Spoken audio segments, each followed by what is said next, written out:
देखिए latest episodes बिल्कुल ad free. Bharat Ratna doctor Bhimrao Ambedkar को कोटि कोटि नमन। ये कार्यक्रम डॉक्टर भीमराव अंबेडकर के जीवन पर आधारित है, जहां भारत की जनता के प्रति उनकी योगदानों को पूरी सजगता से चित्रित और रेखांकित करने का प्रयास है। कार्यक्रम में दिखाई गई घटनाएं लब्ध प्रतिष्ठ पुस्तकों से ली गई हैं। इस कार्यक्रम के जरिए चैनल की ओर से एक विश्वसनीय, सजग और सकारात्मक प्रयास है कि डॉक्टर बाबा साहेब भीमराव अंबेडकर के जीवन की संघर्ष यात्रा एवं गौरव गाथा पूरे आदर के साथ घर घर पहुंचे और उनके योगदानों से सभी संपूर्णता में परिचित और आह्लादित हों। भाषण नहीं भीमराव, भाषण नहीं दे रहा हूं मैं। यही दिक्कत है सर इन लोगों की। ये बोले तो वो बोलना होता है और हम जरा सा बोले तो वो भाषण बन जाता है।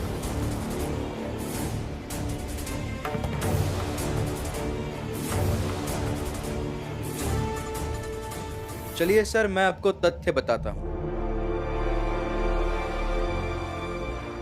आज तक के मेरे जीवन में इन समाज वालों ने मेरे घर को 11 बार जलाने की कोशिश की है। उसमें से 2 बार आधा जला दिया और 1 बार पूरा जला दिया।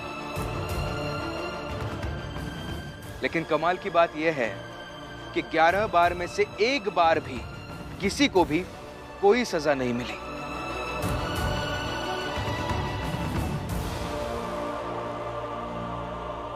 सर, यहां से अगर दाई तरफ जाए तो हमारी जात के कुछ लोग बैठे हैं, उसमें से एक है कल्लू। इन लोगों ने इल्जाम लगा दिया कि कल्लू ने रात में जाकर इनके घरों में चोरी कर ली और उसे 3 महीनों तक समाज से बाहर कर दिया गया। जबकि कल्लू रात में देख ही नहीं पाता, तो पता नहीं उसने चोरी कैसे कर ली।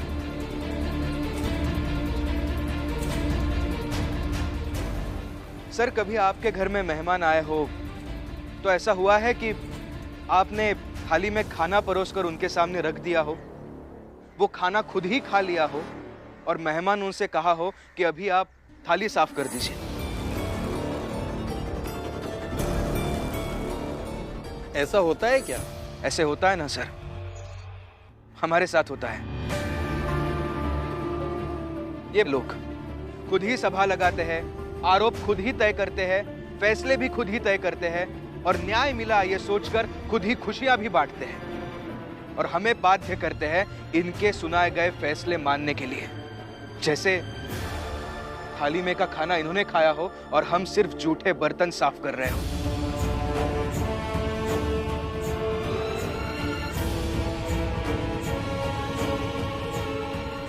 भीमराव, आधारहीन बातें मत करो। आरती नाम की एक लड़की थी हमारे चाल में। ये शोभा काकी है। शोभा काकी आगे आइए। इनकी छोटी बहन। उस आरती को एक अंग्रेज अधिकारी से प्यार हो गया। अंग्रेज अधिकारी को आरती से प्यार नहीं हुआ, लेकिन इसके बावजूद आरती उस अधिकारी के बच्चे की मां बन गई। और फिर इन समाज वालों ने आरती को बदचलन और चरित्रहीन कहना शुरू कर दिया और इनकी बातों की वजह से उस आरती को हमें और हमारी चाल को छोड़कर जाना पड़ा।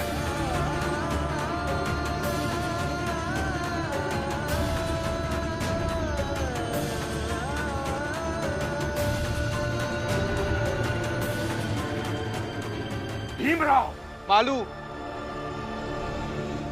सर, ये मालू है, दोस्त है मेरा, बहुत अच्छा लड़का था, ठीक ठाक था। लेकिन इन लोगों ने इसे शराब की लत लगा दी और पूरी तरह से शराबी बना डाला।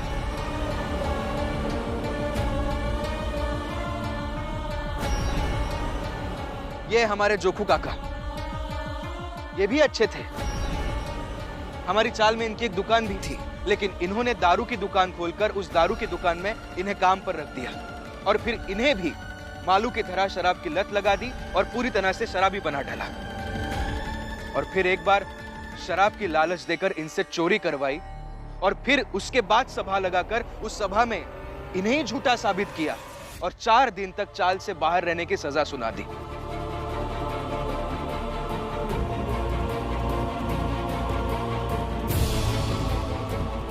मैंने इन्हें मदद करने के लिए खाना खिलाया तो मुझे भी चाल से बाहर कर दिया गया। मैं कॉलेज में पढ़ता हूं, मेरी परीक्षा आने वाली है सर। 2 रात से मैं बाहर हूं और अब तक मैंने किताब का एक पन्ना भी नहीं पढ़ा। अब बताइए मैं क्या करूं?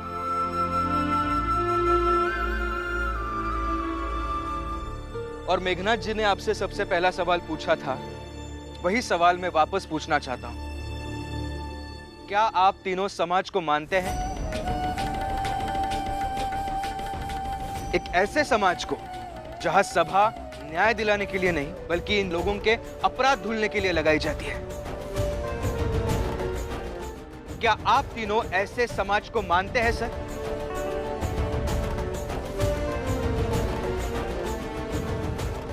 और आज आप न्याय दिलाने के लिए उन कुर्सियों पर बैठे हैं, तो मैं आप तीनों से जरा ज्यादा तटस्थता की अपेक्षा रखता हूं। मतलब तुम चाहते हो कि लोग बिना किसी व्यवस्था के रहें और अपनी छोटी बड़ी चीजों के लिए सीधे इंग्लैंड की रानी के पास जाएं? मैंने ऐसा कब कहा? व्यवस्था गलत नहीं है, व्यवस्था का एक तरफा होना गलत है। सर, अगर ऐसे ही हर व्यवस्था एक तरफा हो जाएगी तो हर घर जलाने वाला छूट जाएगा, हर आरती बिना अपराध किए बदचलन चरित्रहीन बन जाएगी, ऐसे हर मालू हर जोखू काका शराबी बन जाएंगे और हर भीमराव को लड़ने से रोक दिया जाएगा।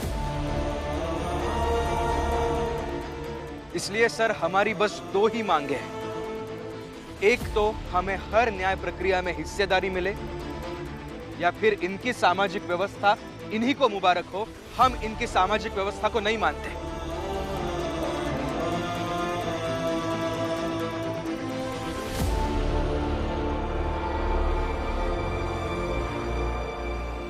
फैसला आपका।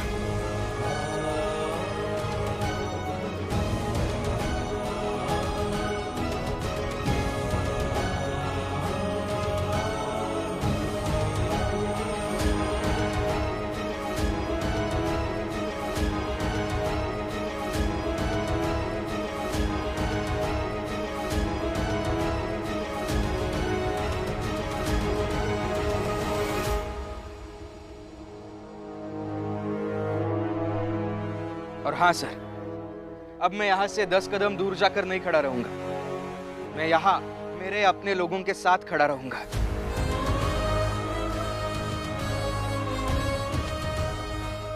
चाहता तो मैं पहले भी इनका फैसला नहीं मानता, मगर ये मैंने खुद तय कर दिया था कि मैं इनका फैसला मानूंगा, क्योंकि मुझे मेरी बात आप तक पहुंचानी थी।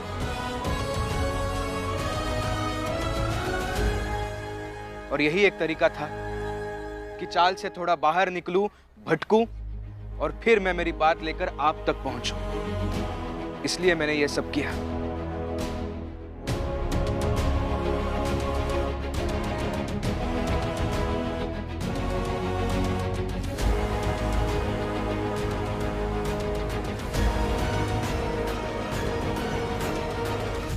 ठीक है, आप हमें थोड़ा समय दीजिए, हम आपस में विचार विमर्श करके आपको अपना फैसला सुनाते हैं।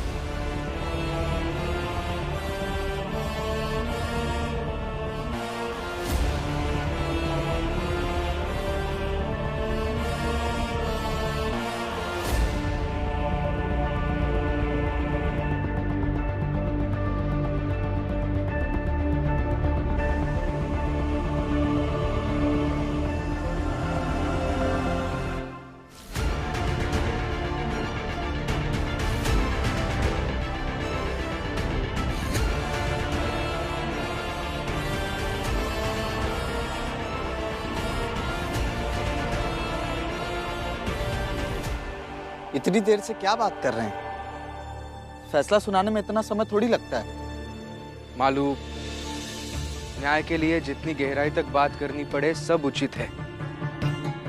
उन्हें जितना गहन चिंतन करना है करने दो, हम बस इंतजार करते हैं।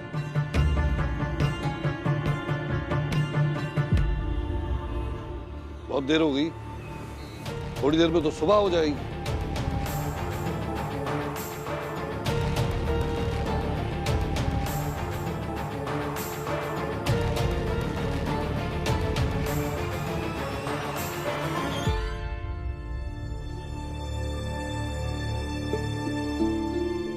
हम तीनों ने फैसला कर लिया है।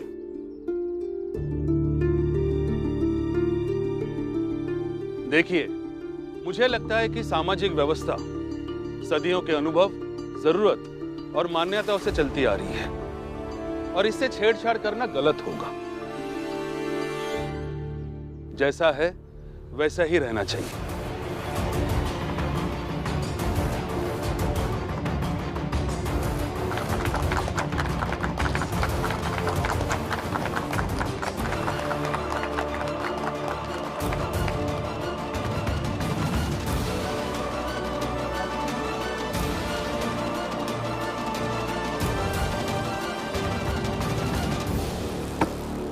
लेकिन मुझे लगता है कि इस व्यवस्था में बदलाव की जरूरत है और हर न्यायिक सभा में भीम के जाति की हिस्सेदारी होनी चाहिए।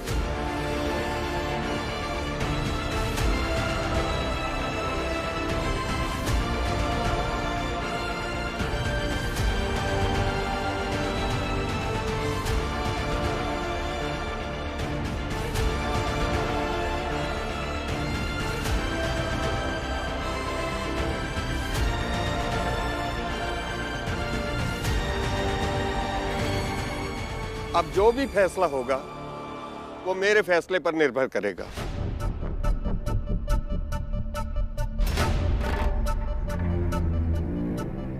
मैं खुद एक ऊंची जात का आदमी हूं और मैं मेघनाथ के साथ हूं।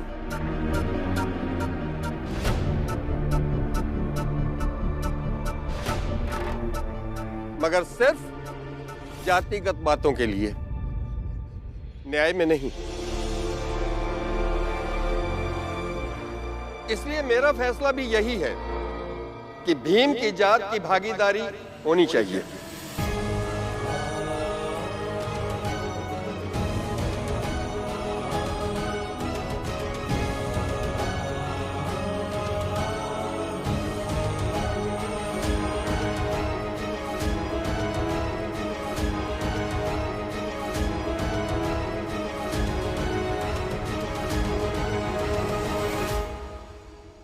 और भीम और जोकू का सामाजिक दंड निरस्त किया जाता है।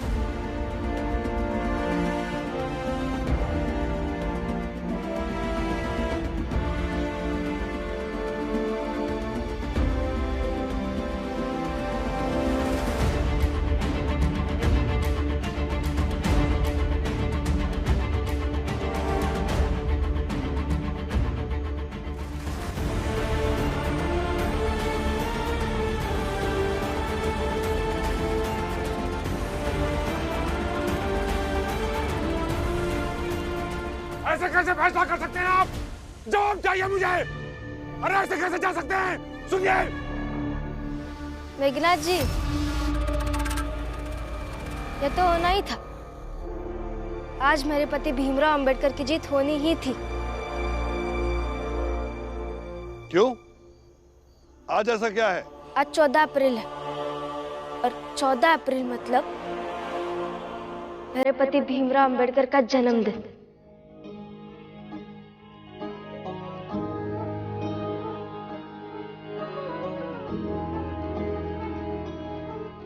जिस दिन मेरे पति का जन्मदिन हो, उस दिन न्याय कैसे हार सकता है?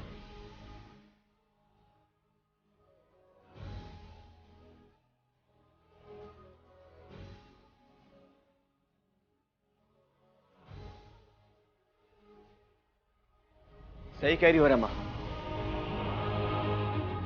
मेरा भाई भीम आज तक सिर्फ और सिर्फ न्याय के लिए लड़ा है और आज इसके जन्मदिन के दिन पर न्याय तो जीतेगा ही।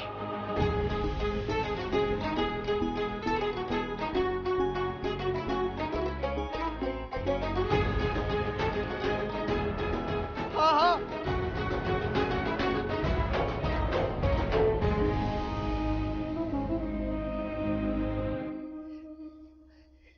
आज मेरे दोस्त भीम का जन्मदिन है और भीम का जन्मदिन धूमधाम से मनाया जाएगा।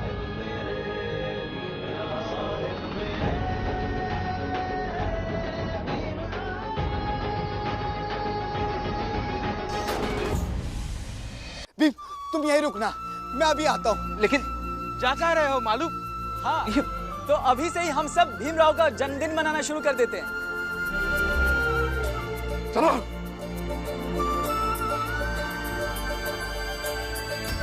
मालू ये क्या है? तुम हम सब के लिए उस उगते हुए सूरज की तरह हो जो तूफानी काली रात के बाद अपनी किरणों से हर तरफ का छाया हुआ अंधेरा मिटा देता है। हमारी जीत ने हम सब के अंदर उम्मीद की एक नई किरण जगाई है और हमारा ये सामूहिक रूप से मशाल जलाना हम सब की तरफ से तुम्हें तुम्हारे जन्मदिन का उपहार। जन्मदिन की शुभकामनाएं दोस्त। जय भीम! जय भीम! जय भीम! जय भीम! जय भीम! जय भीम! जय भीम! जय भीम! जय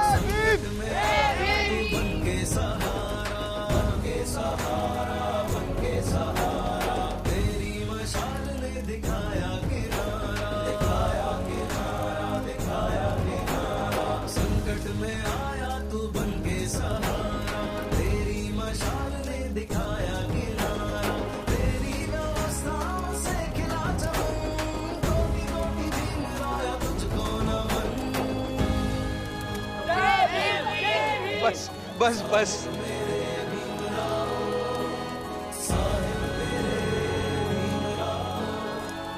मैं नहीं जानता कि आप लोगों का इतना प्यार मैं कैसे संभाल पाऊंगा। अभी तो शुरुआत हुई है भीम। चौल में तुम्हारा जन्मदिन धूमधाम से मनाएंगे। नहीं, इस सब की क्या जरूरत है? जरूरत है भीम। भीमराव, इसी बहाने इन लोगों को न्याय दिवस मनाने का अवसर मिला है। तुम्हारे जन्मदिन पर ही सही ये लोग सदियों से अपने साथ हो रहे अन्याय के मायूसी को उल्लास के साथ भुलाना चाहते हैं।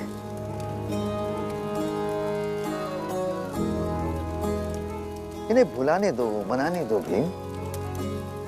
और भीम, तुम्हें इनका प्यार नहीं संभालना है, बल्कि इनके लिए काम करके, इनकी लड़ाई लड़कर इनकी जिंदगी बदलनी है। यही इनके प्यार की चुकाई जाने वाली कीमत है भीम।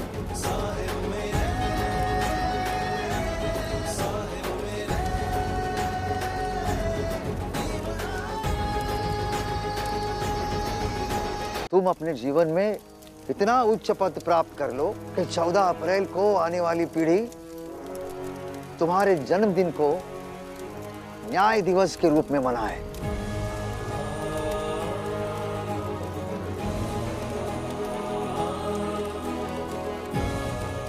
और भीम, तुम हजारों साल नहीं, तब तक लोगों के बीच याद किए जाओ, उनके स्मृतियों में रहो, उनके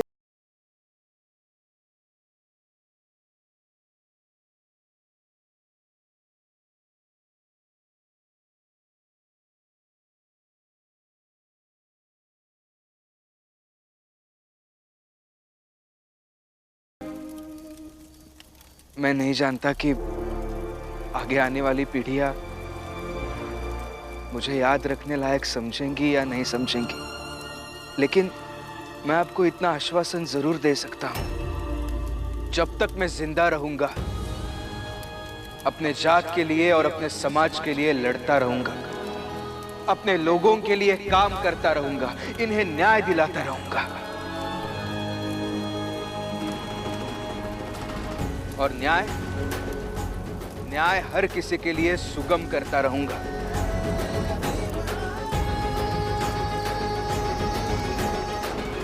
भीमराव, तुम क्या न्याय की बात करोगे?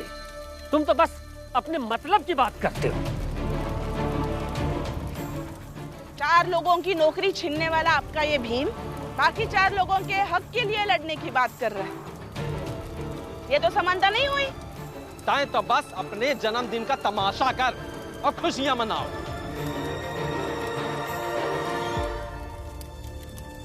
अभी तुम लोगों की भीम के साथ दिक्कत है, इसीलिए तुम लोगों को समझ में नहीं आएगा कि भीम ने तुम लोगों के लिए क्या किया है। लेकिन एक दिन आएगा जब तुम सबको इसका एहसास होगा, और तब देखना तुम्हारे साथ ये पूरा देश भीम का जन्मदिन मनाएगा। आज शायद भीमराव तुम्हें एक साधारण व्यक्ति लग रहा है, किंतु वो दिन आएगा जब भीमराव की हर जगह जय जयकार होगी।